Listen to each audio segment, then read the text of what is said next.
अस्सलामु अलैकुम वरहमतुल्लाहि वबरकातुहू। एक वीलॉग देख रहा था मैं, बहुत बड़े वीलॉगर हैं। वो कहने लगे पाकिस्तान में लोग नाशुक्रे हैं, जॉब्स मिलती हैं, मैंने ड्राइवर रखा, वो 4 दिन तक काम किया, वो चला गया। नाशुक्री कौम को कौन इसकी मदद कर सकता है? कहाँ नहीं नाशुक्रे, अल्लाह की शुक्र नहीं अदा करते। अच्छा, हम फ्लोट कर देते हैं ओपिनियन अपनी, बग़ैर इन डेप्थ नॉलेज के, बग़ैर ये जाने तो कोई क्यों नहीं नौकरी करेगा भाई? भूखा मरेगा क्यों नहीं करेगा नौकरी? लेकिन ज़रा ये सोचें कि यहाँ से लाखों की तादाद में लोग बाहर जाते हैं। अक्सरियत स्टूडेंट्स वीज़े पे जो जाते हैं वो जो वैसे जाते हैं, क्योंकि यहाँ से वर्क परमिट तो ऐसा वर्क स्किल तो आपकी होती नहीं है ना, आपकी ऑन द जॉब ऐसी स्किल डेवलप होती है कि जिसको आप दुनिया उसको वेलकम करे। उन एनवायरनमेंट को, एडवांस एनवायरनमेंट को तो आप मीटअप कर नहीं सकते जब तक वहाँ जाके आप एक्सपीरियंस ना लें। तो उस वक्त तक तो आपने काम करनी है। और जॉब्स, ये ब्लू कॉलर जॉब्स जिसको कहते हैं, यही ड्राइवरी हो गई, सेल्समैनी हो गई, होटल्स के ऊपर हो गई, रेस्टोरेंट्स पे हो गई, स्टोर्स पे हो गई। काम तो यही काम होते हैं जो करते हैं वहाँ लोग। ऊबर चलाते हैं, वो सब कुछ करके भी अपना घर भी पाल लेते हैं, वहाँ अपना खर्चा भी पूरा कर लेते हैं उस कंट्रीज़ में, अपनी रिहाइश भी, अपना गाड़ी भी, अपना खर्चा भी, और घर वालों को भी बेचते हैं। और अच्छा खासा घर जो है सुकून से चलता है, अच्छा खासा चलता है। ड्राइवर होते हैं ऊबर की, वही कंपनी ऊबर की, वहाँ वो ऊबर पे काम करते हैं। मैं कनाडा अमेरिका की बात कर रहा हूँ, मैं वहाँ एक्सपीरियंस रहा है मेरा। ये ऊबर डिलीवरियाँ जैसे कराची में फूड पांडा वाले करते हैं बेचारे, मेरा नहीं ख्याल शाम को खाना खाने के काबिल भी होते हैं अपने। वहाँ ऊबर ईट जो डोर डैश खिलाती है, डोर डैश ईट का काम करके 3-4 हज़ार डॉलर आराम से बंदा कमा लेता है। $4,000 में 1,000-1,500 अपने पे भी खर्च करे, 1,500 भी यहाँ भेजता है, तो उसका घर बड़ा सुकून से चलता है। बच्चे उसके बड़े आराम से बड़े अच्छी यूनिवर्सिटीज़ में पढ़ सकते हैं। ये ऐसा क्यों नहीं है यहाँ? और वहाँ जो ऊबर चला रहा होता है, जो स्टोर पे काम कर रहा होता है, उसकी बेसिक ह्यूमन नीड्स सारी पूरी करना स्टेट की जिम्मेदारी है। अमेरिका में किसी भी अच्छी से अच्छी सोसाइटी के अंदर, अच्छे से अच्छे टाउन हाउस के अंदर, और टाउन हाउसेस के अंदर, अपार्टमेंट्स के अंदर आप 10-12 हज़ार $15,000 दें और आप ले लें घर। बाकी आप रेस्ट ऑफ द लाइफ आप अपने उतना इंस्टॉलमेंट होती है जितनी आपकी किराया होता है। यहाँ वहाँ भी जितना किराया 500-600 आपका किराया होता है एक कमरे का, और 3-4 कमरे का घर लिया आपने, तो उसके अगर 1,800-2,000 किराया है तो वो 2,000 रुपये तक आपको इंस्टॉलमेंट देनी है बैंक को। बड़ी आराम से फाइनेंसिंग हो जाती है। गाड़ी आपको चाहिए, ज़ीरो डाउन पेमेंट के ऊपर आपको मिल जाएगी, 400-500 रुपये महीने के देते रहे उनको। बेहतरीन गाड़ी रखें आप, मर्सिडीज़ रखें, बड़ी बड़ी वो गाड़ियाँ रखें जिन पे बैठ के यहाँ पाकिस्तान में लोग अव्वल तो हलाल से कोई फिर नहीं सकता। 4-4, 5-5 करोड़ की गाड़ियों में वो उस पर फख्र से फिरते हैं और स्टेटस सिंबल है उनकी। वहाँ वो ऊबर चलाने वाला, वो स्टोर पे काम करने वाला, वो वॉलमार्ट्स के अंदर स्टोकर के तौर पे काम करने वाला, रेस्टोरेंट्स में डिश वॉशर, मॉपिंग करने वाला, क्लीनिंग करने वाला, ट्रैश क्लीनर, घास काटने वाले, सबको ये स्टैंडर्ड मिलेगा। बेसिक नीड आपकी मिलेगी। बच्चे आपके स्कूलों में पढ़ेंगे अच्छे से अच्छे, सरकार तो देती है उसका। यहाँ मुंह उठा के कह दिया गया कि ये नाशुक्र है। वो बाबा तू करके देख, घर से निकलेगा वो, सुबह तेरे पास आएगा, तेरी गाड़ी साफ़ करेगा, तेरे को लेके जाएगा, शाम को वो ले जाएगा। उसे पूरे दिन में खाना भी है कुछ, वो पहुंचेगा 30,000 रुपये दे के तूने उस पर एहसान कर दिया। उसके आने जाने पे 5-7 हज़ार रुपये तो उसके आने जाने पे लग जाएगा, खाने पीने पे पीछे 20 बचा। बिजली का बिल और बच्चों के स्कूल की फ़ीस दे के उसके बाद खाने के लिए तो मिट्टी रह गई। ज़मीन चाटे बैठ के मैंने अकेले अकेले लोग देखे जो कि ऊबर चलाते हुए, स्टोरों पे सेल्समैनी करते हुए, घास काटते हुए, रोड बनाने वाले, देखा अपनी लाइफ मेंटेन कर रहे हैं, बच्चे उनके बेहतरीन स्कूलों में पढ़ रहे हैं। क्या वजह क्या है इसकी? डिस्पैरिटी इतनी बना दी गई है। पॉलिसी मेकर्स वो लोग माफूकुल फितरत लोग ला के पॉलिसी मेकर्स मेकिंग पे बिठा दिए गए हैं, जो कहते हैं 40,000 बेसिक होगी। 40,000 जो है वो बुनियादी वेजेस होंगी। 40,000 में गुजारा करके दिखा भाई, वहाँ वो 40 देते भी कोई नहीं है।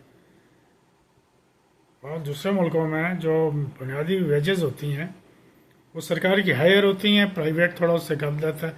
यहाँ प्राइवेट की सरकार की तो होती ही नहीं है, प्राइवेट की जो है वो मनमानी। और ऊबर चला के देखो, आपका फ्यूल तो उससे ज़्यादा खर्चा आता है जितना भी आप उस महीने में कमाते हो। ये एक्सपीरियंसेस मैं बता रहा हूँ आपको, मैं सुने सुनाई बातें नहीं बता रहा।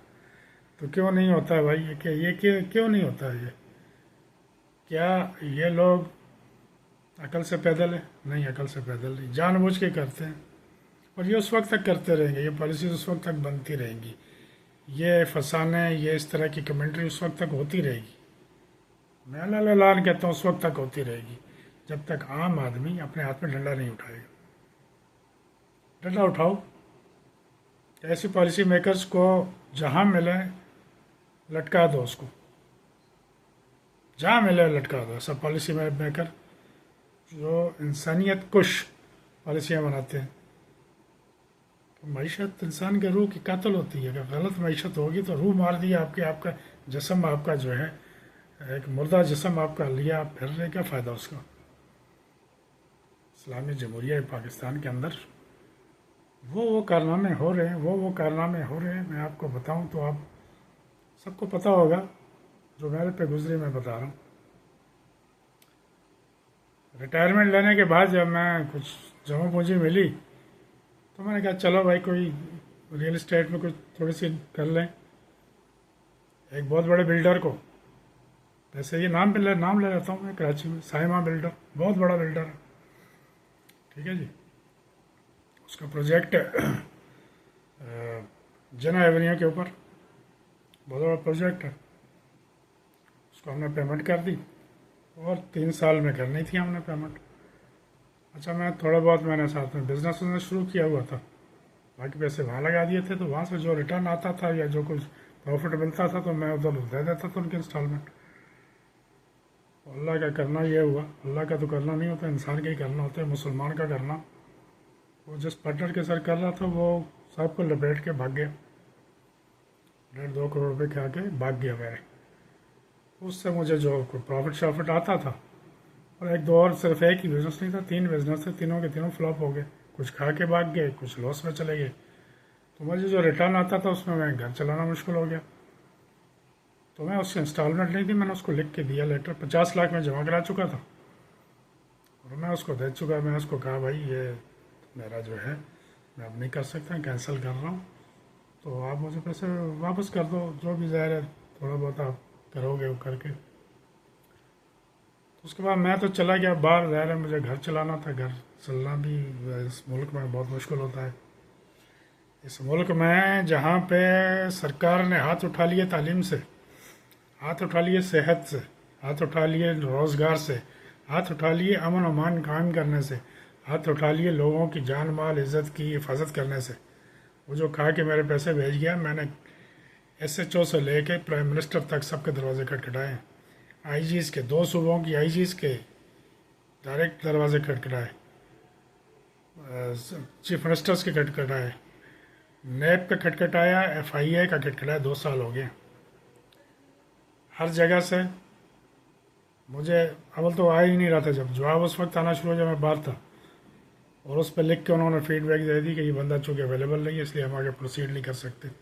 सीनियर पुलिस ऑफिसर्स, हम प्रोसीड ही नहीं कर सकते। ठीक है जी, कर दिया उन्होंने, वो प्रोसीड नहीं है, कुछ कोई नहीं है। तो 2 करोड़ रुपये, और सिर्फ मेरे नहीं 20 लोग और हैं अरबों रुपये खा गए, और आज भी खा रहे हैं लोग, नाक के नीचे खा रहे हैं, और कोई उसमें मुबरा नहीं है। गालियाँ जरदारी को दे रहे हो, नवाज शरीफ हो गया, इमरान हो गया, कोई मुबर्रा नहीं है। ना आपके मुआफ़िज़ मुबर्रा है, ना अदालतें मुबर्रा है इससे, ना आपके ब्यूरोक्रेट्स मुबर्रा है, ना ये बिजनेसमैन मुबर्रा। सब तबाही और बर्बादी पे लगे हुए हैं लोगों की। वो बिल्डर साहब ने अपने उसको एग्रीमेंट में वो लिख देते हैं, लंबी चौड़ी बना लेते हैं, उसको कौन पढ़ता है उसको। पढ़ा मैंने तो लिखा हुआ है कि ये जब प्रोजेक्ट कंप्लीट होगा 4 साल बाद कैंसिलेशन की सूरत में, वहाँ उस वक्त हम 10% ऑफ द कॉस्ट जो है प्रोजेक्ट की, जो कॉस्ट होगी 10% उसके की काट के, तो रिमेनिंग पे आपका पेनल्टी वगैरह मार के आपको वापस करेंगे। मतलब 10%, अगर 4 करोड़ का प्रोजेक्ट है तो 10% का 4 लाख तो वैसे ही बन गया। 4 करोड़ का तो 40 लाख तो ये बन गया 10%। और मेरे मतलब जब मैंने 50 लाख लेना उसमें 40 लाख तो उसने ये ले लिया।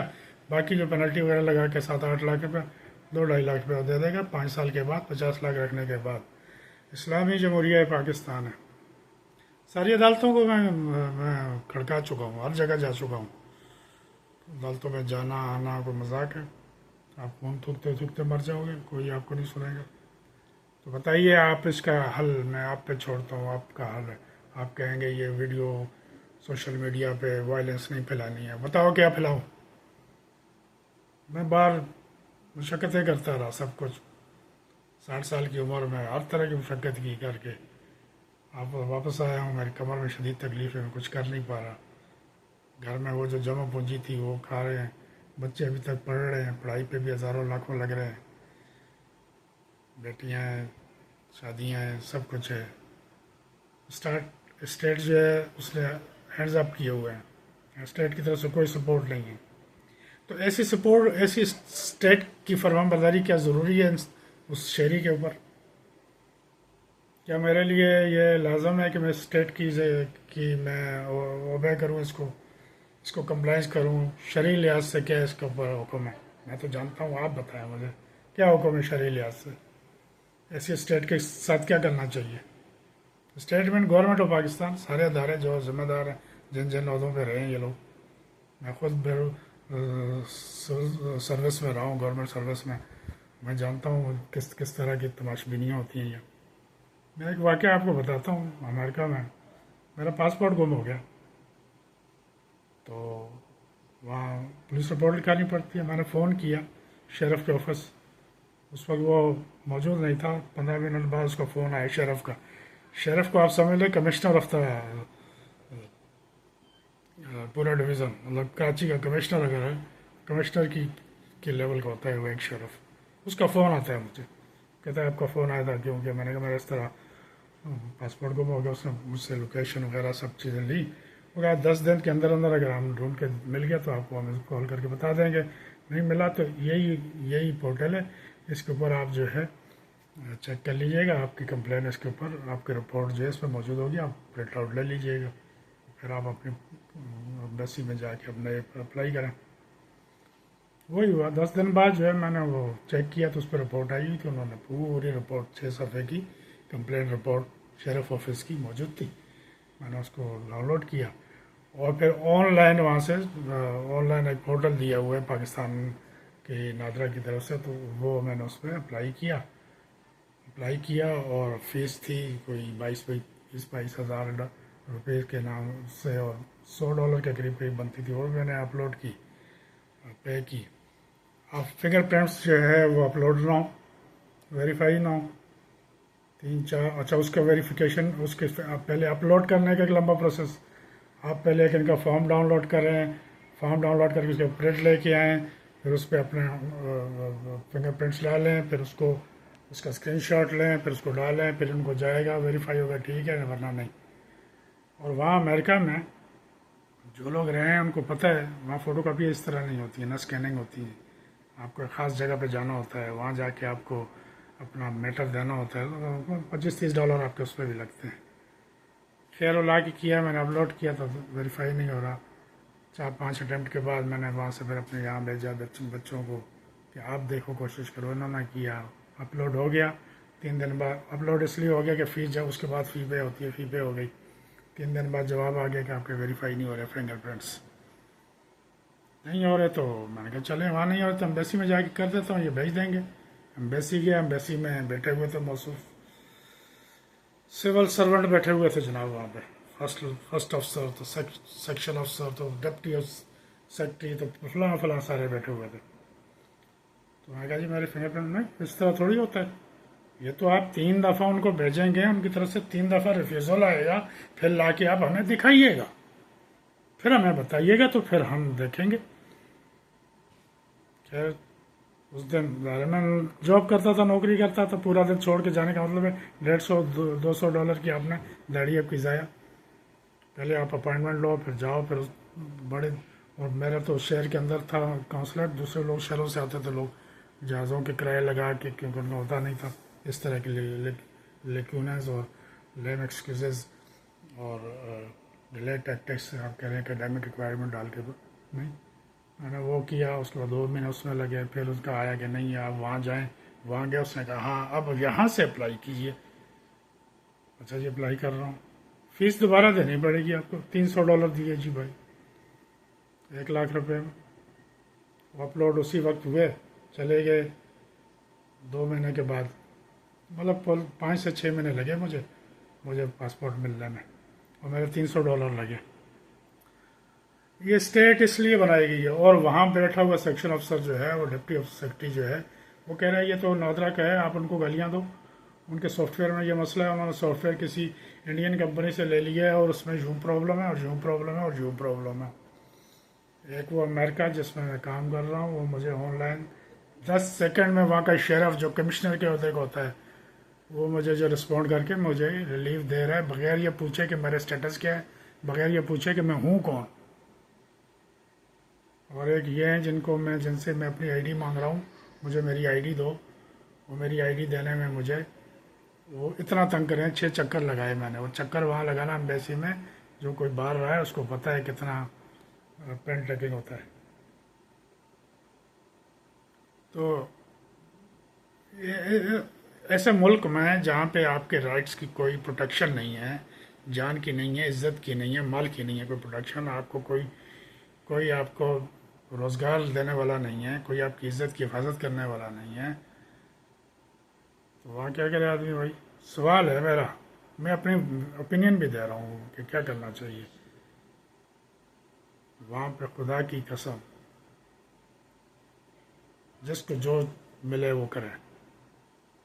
उठाओ गन हाथ में, हर उसके जो के जिम्मेदार है, जो हेल्म ऑफ अफेयर पे बैठा हुआ है, उसको जहन्नम वासल करो।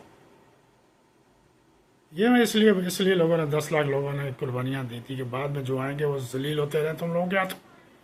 इसलिए इस मुल्क को बनाया गया था ताकि तुम लोगों के हाथों कुत्ते की ज़िंदगी गुजारें वो आने वाली नस्ल उनकी। लोगों ने बेटियां अपनी कटवा दी, अपनी इज्जतें लुटवा दी इस मुल्क के लिए, इसलिए कि ये लल्ले तलल्ले ला के बिठा के आप इनकी ज़रिए जो है लोगों की ज़िंदगियाँ जीरन कर दो।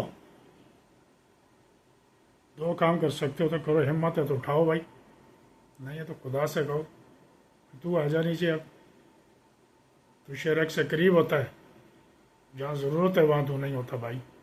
तू आ जा, तू है तो आ जा फिर। अब वमा अलैना